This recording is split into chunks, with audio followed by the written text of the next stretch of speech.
The US Secretary of State is in Germany today for a meeting with his German counterpart on the future of Afghanistan. Antony Blinken and the German Foreign Minister are due to hold a news conference this hour. Well, earlier, Blinken talked to families from Afghanistan who are being housed at or near Ramstein Air Base, waiting for permanent resettlement to the United States or other safe locations. Well, not long after the Taliban announced its hardline interim government, the Afghan National Resistance Front issued a statement calling the caretaker cabinet illegal.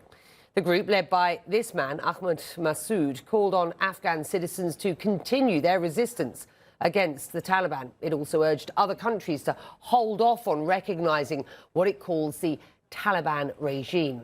Well, Ali Nasri is the head of foreign relations for the National Resistance Front, and he joins me now live, and it's good to have you with us. The Taliban claim to have captured Panjshir Valley. You have refuted that, saying, and I quote, that the resistance is still all over the valley. Just describe for our viewers, if you will, the state of play in Panjshir Valley at present.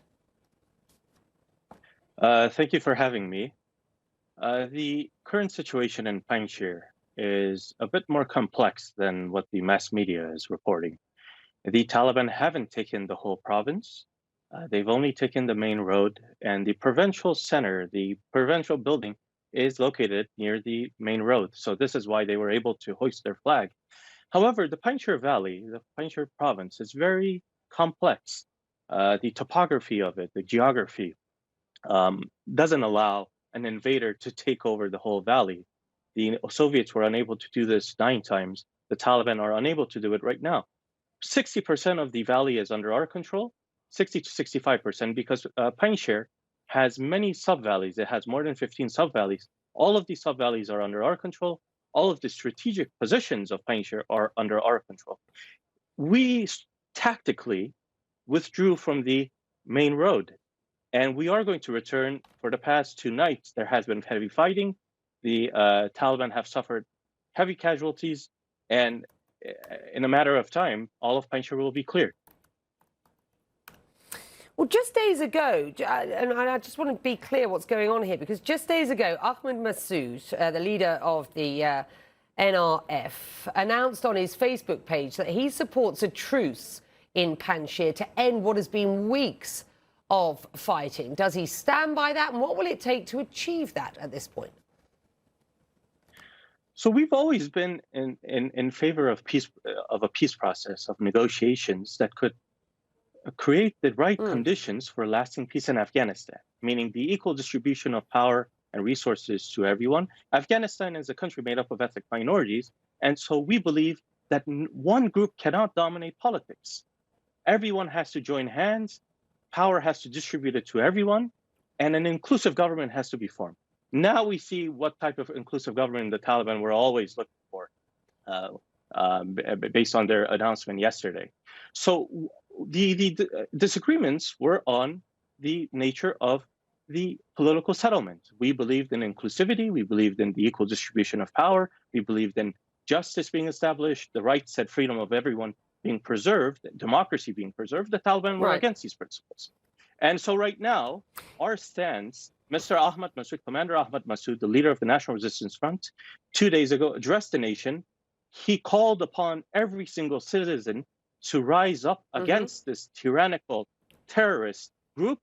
And for the past 2 days, they've answered his call. People inside Afghanistan from many cities, from many provinces have started their protests, have started their uprising, whether it's peaceful or armed, but they're accepting his call for a general uprising throughout Afghanistan and even outside of Afghanistan.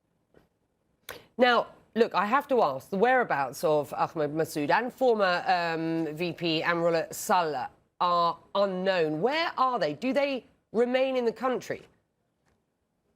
So Commander Ahmad Massoud, the leader of the National Resistance Front, is inside the country. He's in a safe place, but he hasn't left the country. Mr. Saleh as well is inside Afghanistan. Can you be clearer about where they are? Unfortunately, we cannot disclose their location, but they are in Afghanistan. They are inside the country.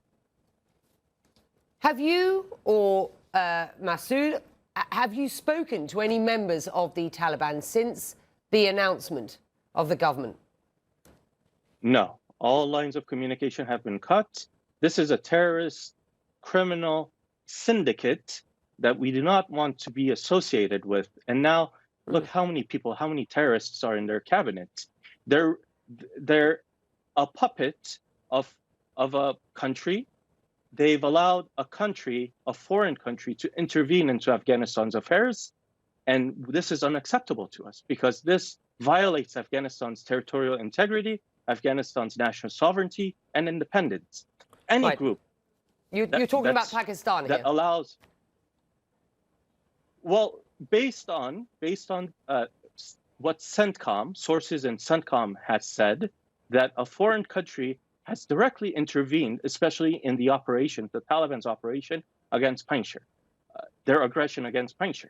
So this is an invasion of Afghanistan. This is why the people of Afghanistan are accepting Commander Ahmad Massoud as their leader today, not the Taliban.